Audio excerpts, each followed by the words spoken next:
What's happening, guys? Welcome back to Vertical Football. Welcome back to another episode of the Manchester United Fans Corner. I'm your host, Shegun, and guys, it's great to be back here with you. A lot of discussions today. Really interesting discussions to be had. About Manchester United's move for Youri Tielemans of Aston Villa. We are hearing £35 million being quoted. We are hearing a 5-year deal at 29 years of age. And so there's a lot of discussions. As usual, you know what we do here is we analyze the player. We talk about what he brings to the team. We talk about what the team needs and how is there a match there. And we analyze certain things also around that. So guys, a lot of discussions to be had today about this deal. So guys, let's jump right into it. The first thing I want to say is, as regards Youri Tielemans, I've had a lot of discussions with, friends, with a lot of discussions with our guys in the community. I've been able to listen to people's opinions about the deal. I spoke with people, a lot of people about the deal. And for me, I came to the conclusion that about Youri Tielemans' deal to Man United, there are no right or wrong decision. It's not as if it's a right decision or a wrong decision. I think more or less it's just about the vision we as individually have for how we believe Man United should build or should rebuild their midfield. Right. And as we are unique individuals, obviously we have unique ideas of how we believe United should go about rebuilding their midfield. And so it's always going to be a clash of how I see it versus how you see it. And so I think it's just important that we just lay out our own opinions about how we feel United should go about it. But ultimately, United, they are the ones to make the decision, and ultimately they'll make the decision on who they want to sign. So I know that, yes, everybody agrees that United needs to improve the midfield. Everybody agrees United needs to build the midfield, right? Everybody agrees that Casemiro has left, Ugarte is injured. Everybody knows that at least 3 midfielders should be coming in. The way the 3 midfielders will come in is a source of debate, right, among people. The profiles of the midfielders that we should be getting is also a debate in terms of people. Some people will tell you they want a DM, a standing DM, and they want 2 number 8s doing their things, just standing DM. Some people will tell you, no, they want a double pivot of 2 dynamic, guys playing as the double pivot, and you can have Bruno Fernandes in front. So the vision is different, and so there is not going to be a right or wrong. It's just going to be, this is your vision for how you want to rebuild. And so, and I think we just have to respect different visions. And also see our own vision, really. And so for me, I've also believed also that there are certain things I've analyzed for the past months about how United should go about the rebuild of their midfield. And I want to remind us of those things. People that have been watching our content know that this is what I've been saying. First and foremost, I've said that the most important word in this window for United's midfield rebuild should be quality. I've said that it should be quality, and not just quality. I've always said that quality also within a particular context. Quality in the sense that the players we should be going for should be at the beginning or at their prime, right? At the beginning of their prime or at their prime. And why do I come to that conclusion? Because also, you see what we did in our forward situation with the likes of Cunha, Mbeumo, and Sesko. Cunha obviously is at the beginning of his prime. Mbeumo is at the beginning of his prime, at the prime. And then you have Sesko also, who still has like 1 or 2 more years to hit his prime, of which we can enjoy these 3 guys at their prime. So for example, I even look at people that have built successful forward lines in the Premier League. You look at Firmino, Salah, and Mane. For example, you look at how that Liverpool enjoy those guys at their prime, right? And I've always, and also other examples in the Premier League, right?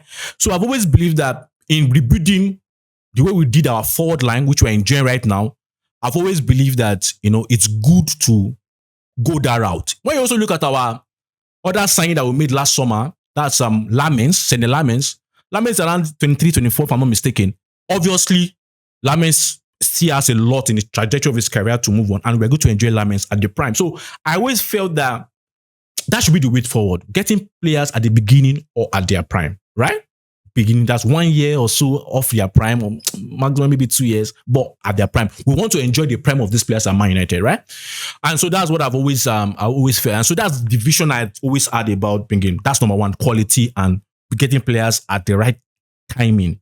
Because in United's history, we've had issues of not getting players at the right timing of their careers. There are some very good midfielders, which I've said many times. There are very, very good midfielders, but we got them at the tail end of their careers. And example, Bastian Schweinsteiger. Example, Nemanja Matic. Example, even Casemiro. Because Casemiro obviously did 4 years with us, let's say 4 seasons with us at Man United.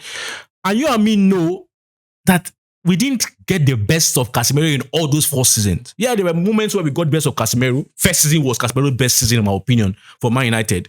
A time came where Casemiro was overweight. We couldn't really, legs appeared gone. Even last season, did even exceptionally well in terms of how he was so much in the gym. But you could see watch Casemiro and see some games and say, the legs are gone. But Casemiro is still putting in the shift. He's still putting in the shift. But imagine if we had gotten a Casemiro when he was much, much younger, and imagine he had that kind of impact in our side. We will enjoy Casemiro for years. And it will not disturb. Because, for example, imagine the kind of season we had towards the end of the season in terms of the wins we had under Michael Carrick. And imagine how Casemiro was integral to that. And all of a sudden, because of his age, because some people might say because of the salary, I don't really see that because Bruno also earns as much. Imagine if Casemiro was much younger and, you'll be like, come on, this guy still has more to give us at this age. I don't think United will sell that integral player if he was much younger and was giving us that, right? The other few, but the age, I think Casemiro is like 34 years. The age even made things much more, oh, come on, he has to go. We need to get midfielders in. And so, imagine if we could have enjoyed Casemiro for at least 3 more years at that level when he was much younger and he had the legs. So for me, it's always been about getting quality players, but getting them at the right moment of their careers. I've always been about that. Look at Christian Eriksen himself. Eriksen, we should have gotten Eriksen far earlier when he was on Ajax. We didn't get him. Tottenham, we didn't get him when he was in Tottenham. It was when he had the issue that, he had and came to Premier League in the Brentford. That's why we got him on a free transfer. I'm like, Christian Eriksen should have come in since. And I think this also is one of the reasons why the Tielemans deal, I'm having question marks about it. Tielemans, obviously, I remember when we watched Tielemans in Anderlecht. Fantastic player. We should have gotten him then. Tielemans came to, I think he came to Leicester. Was shocking why we would have gone to Leicester at that moment. But it was in Leicester, if I'm not mistaken. We didn't get him at Leicester. Went to Aston Villa. We didn't get him at Aston Villa. And now we're deciding to get him at this level of his career. And I'm like, is this one of those situations where we are getting somebody at the later stage of their career, although they are quality players, although they will perform for us, but to be like, it's a situation whereby I wish we could still get him for more years. We enjoy what he's giving us, but I wish he could give us more for more years. Right?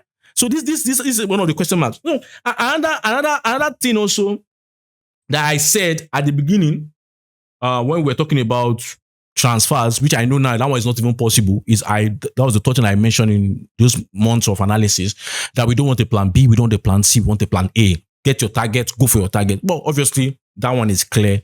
That one, it's not going to work because we missed out on our target and we have to go for plan B and plan C. But that's plan B and plan C is not even the issue. The issue is get quality and get them at the right moment in their careers, right? So, and so it appears that for Tielemans, as an isolated situation now, it's not going to happen. We're getting Tielemans at 29 years. Now, first and foremost, I want to also analyze one of the question marks I have about the Tielemans deal. Let me start by saying I do not have any issue with the quality of Youri Tielemans. Youri Tielemans has been one of those players over the years, even when he was like Anderlecht. I think he was the captain of Anderlecht when we played them there now. Young boy, taking up leadership positions so early in his career.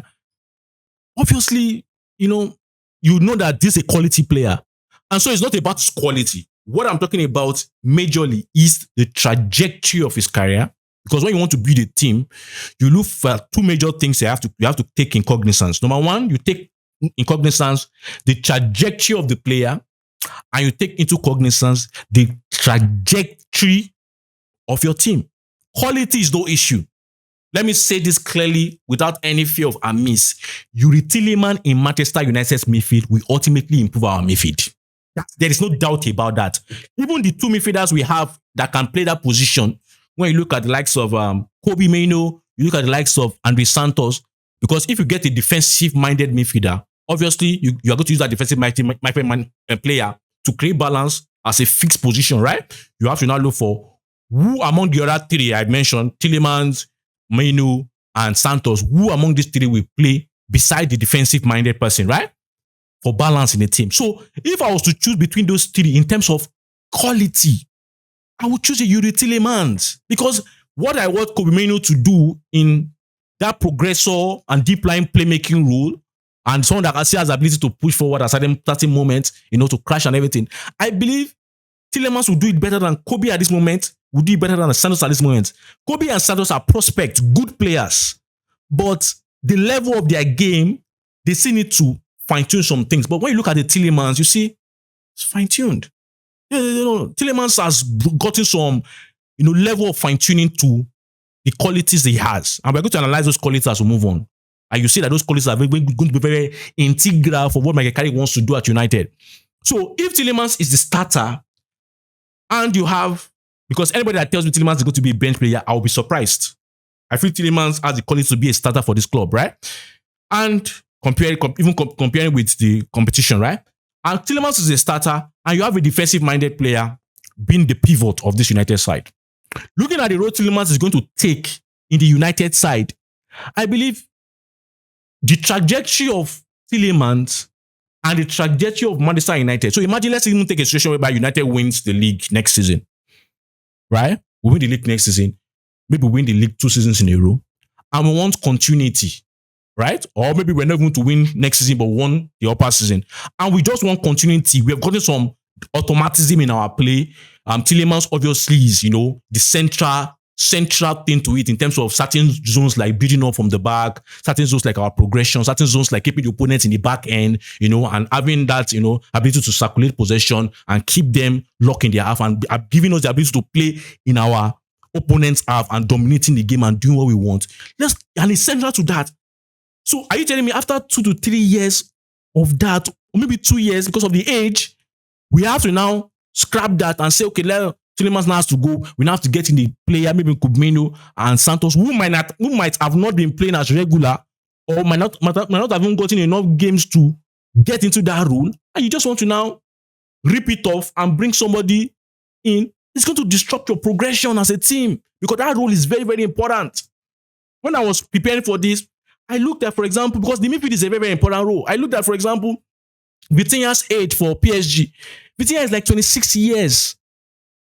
Ultimately, Vitinha is going to be at the center of what PSG is going to be doing the next 4 years, next 4 or 5 years. And look at what he has already done for them so far. 2 seasons, Champions League. So I'm looking, in my own opinion, this is my own opinion, I'm looking at a situation whereby whoever wants to play that central role, being that progressor that gives us that dynamism in it, able also push your opponent back and play in their half and having that dominating kind of football, I wouldn't want that person to be 29 years. It's just my own opinion. I would not want that. And so that's one of the things that worries me. Because also when I look at it, and people say, when Tielemans goes, the likes of Mainoo and Santos would come in and feel it. I think sometimes it's difficult to feel. So it could be possible they can come and feel. And I agree with that point. But we have seen it also, it's always difficult also to feel, especially such integral role like that, without a little bit of drop-off. It's going to be difficult. Because, for example, look at Arsenal, for example. We saw what Partey did for Arsenal. We also saw what Thomas Partey did. And you cannot tell me, Arsenal fans cannot tell me that even when Partey was outside injured a bit coming, I'm not. You cannot tell me that the likes of Zubimendi has brought in the kind of quality that Partey gave. Yes, and this is one of the reasons why even towards the end of the season, you saw Arsenal even making the likes of Lewis Kelly in those kind of situation.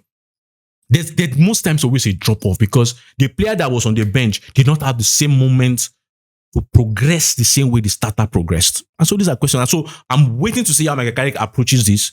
But for me, I believe Tielemans will be a starter for Man United. He has the quality to do that. He's more refined in what he can do for us than the other players that I've mentioned. And so I don't see why he should not start. And if he starts, what does that mean for the progression of our side? What does that mean for the progression of our side? And in terms of maintaining our progression and the automatism that the two pivots have gotten.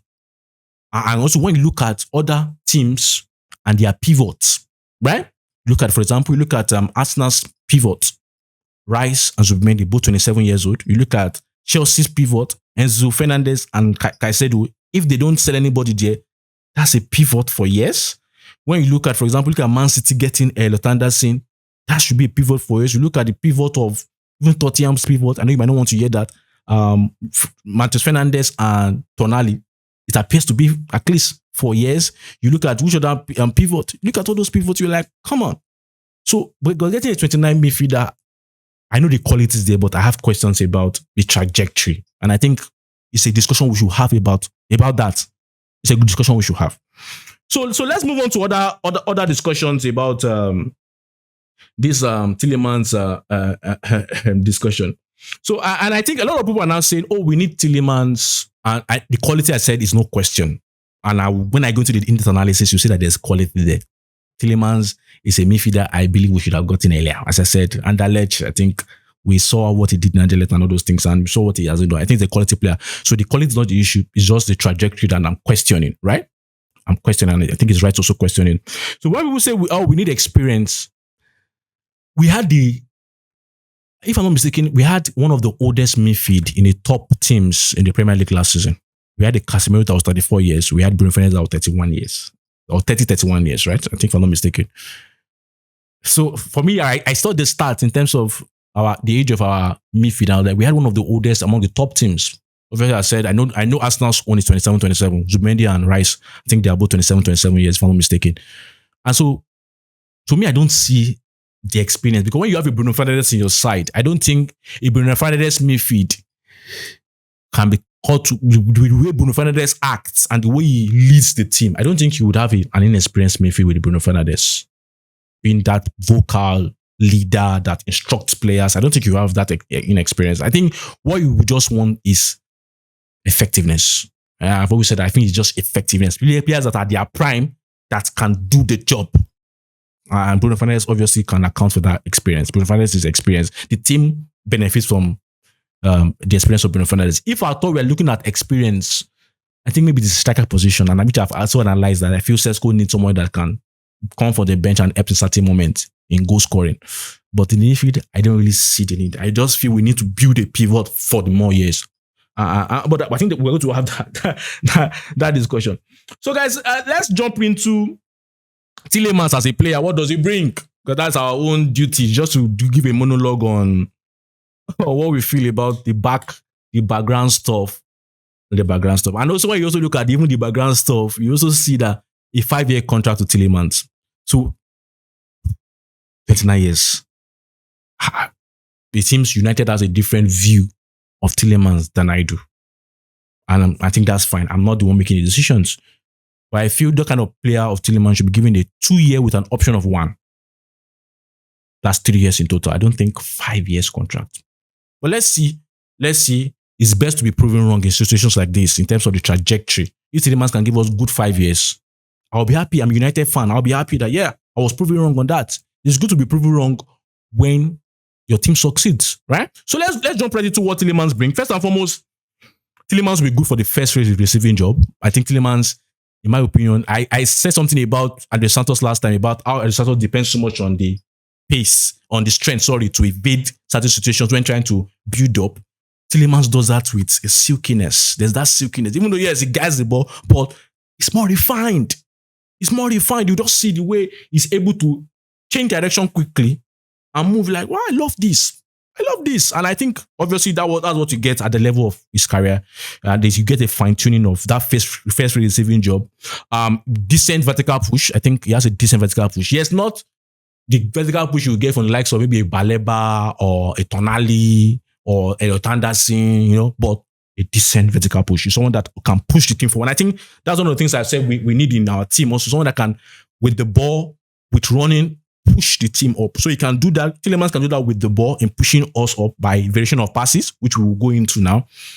But also, he can push us up by his decent vertical push of running and moving the team, running with the ball and moving the team up front. So I think that's good. A very technical player. And I think one of the signals I begin to get with the move of Tielemans, Andrey Santos and Kobbie Mainoo, I think is what we've analyzed last season. That one of the positives we saw, if you remember that content, where we talked about Michael Carrick operating the way Nagelsmann tries to do in terms of in diamonds, right? In diamonds, short passes, in diamonds, having that overload there and isolating, right? And isolating. And I think for my own, I've always been about Kobbie's change of sides in terms of the long ball has always been a question which I felt he has to improve upon.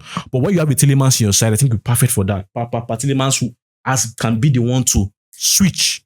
Bruno Fernandes also can switch. So you have the player that can actually switch situations and cause 1v1 situations where the likes of Ahmad Mbeumo can capitalize on. Or in this side, the likes of Konya can make use of, the likes of Dogu can make use of. We're hearing about Michael Rashford. We don't know how true that is. Even if he comes, he can have those situations there. So I understand that. So he's a very technical player, very comfortable on the ball, uses both feet. I think this is what you want people to do. This is what you want the likes of Kobbie to do. This is what you want the likes of Santos to do. Right? And so that's another side to it in terms of we're getting a more refined player. But as I said, the trajectory is always my concern, but you're getting a more refined player. There's quality there. Quality is not the issue. And so I think you can use him also to control tempo. I think it's very, very good because it's something we've also needed. I think not so much under Michael Carrick, but I think we've needed it under the Ruben Amorim. We've needed it most especially under Erik ten Hag. We had games where not controlling tempo under Erik ten Hag. And I think it's a team that sometimes the way the Premier League is, you want a player that can actually control the tempo, not someone that is learning to do it, someone that can actually do it, because the Santos, Kobbie, they still have to learn to do it, but Tielemans does it, can control the tempo for you. And not just control the tempo for you also, it's instead of also pushing your team up front, as I said earlier, pushing your team up front in the sense of boxing your opponent early enough, because you want to play dominant football. I'm assuming you want to play dominant football, the kind of midfielders you are buying. So you want a player that can be that the central person that can be that kind of controller in the sense of pushing the opponent in their half and having that dominance to play in the opposition half. Someone that can also do the ball circulations, right? Someone that can also play in between the lines. And Tielemans will do that for you. I think, he will do that for you. So that's another thing. Also, not just even pushing forward. Everybody knows Tielemans has a good shot from outside of the box, but not even a good shot outside of the box alone. I think a good way to crash into the box to have a shot. Not just that, I think also his zone 14 work is also very, very good in terms of he can push forward and operate in terms of shooting or tapping in from the zone 14, either from a cutback can move in or a pass can move in zone 14. So I think it brings those qualities that the likes of Santos, the likes of Kobbie still have to develop in their game. They still have to develop in their game. So other things about Tielemans, also, as I said, and the variation of passes. And I think the variation of passes is now the difference, because when I say variation of passes for the likes of Mainoo, and not even Mainoo needs to improve on the passes, but Santos also needs to improve on his passes, but there's a better variation in Santos. When you look at it, it's just about Tielemans' variation. It's not just Tielemans also can push to the assist sides, right? The assist sides to put it into the box. He has the ability, even in the half spaces, he has the ability to pass and to even cross in those situations. And so he's someone that can pin passes in different zones. So last season we had situations whereby Bruno was coming to that side to throw some balls in. So Tielemans also can do that. Can come into those zones and load something, or come into those zones on the sides and do something for you. I think he has those qualities. He has those qualities in the assist zones and in the half spaces. So obviously tight spaces also is someone that also, when you look at team, and I said also that when we play in this compacted situation of tight spaces and having the likes of Santos, Kobbie Mainoo, one of the things you also need is that when you lose the ball, people have to palm. They have to.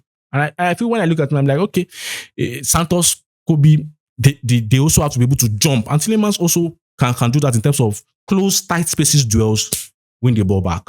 So it's going to be a bit about, as I said, Cruyffian football. When I analyze that, it's just like space is the most important thing in football. So they have to, so far it is in a tight space, they can be very, very good there. So I think that's what Michael Carrick is looking for, based on what we are seeing, is going for players that are very good in tight spaces, in close spaces, and is trying to always cause overloads in tight spaces and isolate. But the situation is teams will see that, and they would want to create a situation whereby you don't get that situation, where they can play more expansive zones. And I think that's when we have to also worry, because the three players we have are not the best when it comes to expanded zones, Tielemans is good in those. But when it's wide areas to cover, that might be a big issue. I analyze that also with Andrey Santos. It might be a big issue. So another thing about, as I said, tight spaces in terms of duels and passes is very, very good. But the wide spaces is a very, very big issue. Also, defensive recovery for Tielemans is going to be a very, very big issue because Tielemans, he likes to push up. He can push up. He has the qualities. But when we lose the ball, and that's why, for me, that's why I have a question. When we lose the ball, because it's not just about our team, obviously, as I said, had issues on the ball, off the ball. That was at the end of last season. We needed to dominate on the ball, and we also needed to be compact off the ball. And one thing about when you're dominating on the ball is that you are playing in certain zones that the opponent will feel that there's space behind you that they can exploit, right? They sit on the low block, they want it on the counter attack. And so you need midfielders that have very good defensive recovery in terms of defensive transitions. And that's always been one of my questions is when because we have 3 positions in our midfield, right? We have Bruno Fernandes, who ultimately will be like playing almost all the time. Expected to play almost all the time. And you have Kobbie Mainoo, you have Santos, you have Tielemans in one side, because I believe it's in one side. The other side, you need to have a defensive-minded player, someone that has the ability to cover the grass in front and also behind. Someone that can screen the defense also, because when you have that profile, they can want to push up. So you need someone that would come down when they push up. You need someone that when they are creating from deep, like a Tielemans who's very, very good in orchestrating from deep. You also want someone that can be up there and cover grass and be good on the ball. And so 3 players in this side, 1 player here, except maybe you want to use Ugarte to, when it comes from injury, to be the second person to support in that place. But for me, I'm like, we all know Ugarte, we all know the quality of Ugarte. When it comes to large spaces, Ugarte really, it's not someone you will trust. And so is the midfield balanced that way? Having 3 people that can play here and 1 person that can play here? Because people might want to say Andrey Santos can do that job. I've not seen it. And I'm still wanting to analyze more on Santos. I don't think Santos is also good in tight spaces, as I said. Very good in tight spaces, even defensively. In short areas, it can be very, very explosive as analyzed. But when it comes to wide areas, in terms of being that one to screen the defense, and I think it might be a big cut. But he's still young. He can develop. He can develop. So I believe Tielemans will bring a good balance to the midfield. A good balance to the midfield. And I think for him, you just need a high energy runner beside him. I think that's quite clear. You need a high energy runner beside him. Someone that, as I said, push forward when he sits down. Someone that can come back and be a defensive block when he's up. But the question for me in that deal will be the trajectory. I have seen this many times with United, and I'm always very, very skeptical. I know some people will say, "Oh, we have the likes of Santos that was brought in earlier," and so maybe I said, "Okay, to make myself happy, maybe I'll just say, don't compare about Tielemans' age. Just say 29 plus Tielemans 29 years, 29 plus Santos 22. You have I think that's 51, right? You have 51. When you divide it by 2, you have 25.5." That's a good age. So this is my own opinion about the transfer. I think we'll keep looking at it. I think we're beginning to understand what Michael Carrick might want to do, the pros, the cons, what they need to improve upon. So a lot of small-sided games, a lot of good technical players have been brought in to be able to dominate play, but also they also have to be good in counter-pressing situations. We analyze that as time goes on, but this is my opinion on Youri Tielemans to Manchester United. Let me have your opinion on this. I know I've said a lot of things that you might disagree with. Let me have your opinion. Do you agree with what I said? Do you disagree? Let's have that discussion in the comment section. Don't forget to like, don't forget to subscribe, and don't forget to share. Until I see you next time. Bye.